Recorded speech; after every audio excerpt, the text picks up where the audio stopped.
Şakkada salonumuzu koşu olamızlar mısın? Salon izleş nami Aksa Yumurları.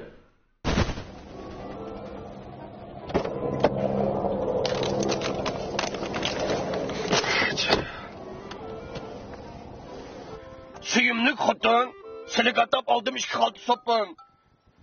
Aldım xotin buga unutib qolmadim. Ha?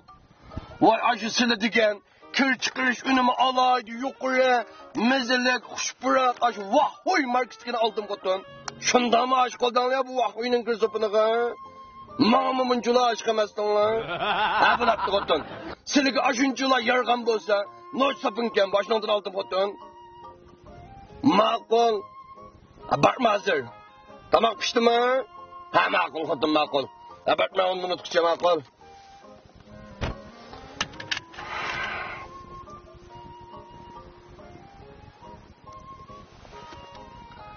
Uchrashdikmi? Uchraysan-da. To'xtab turman.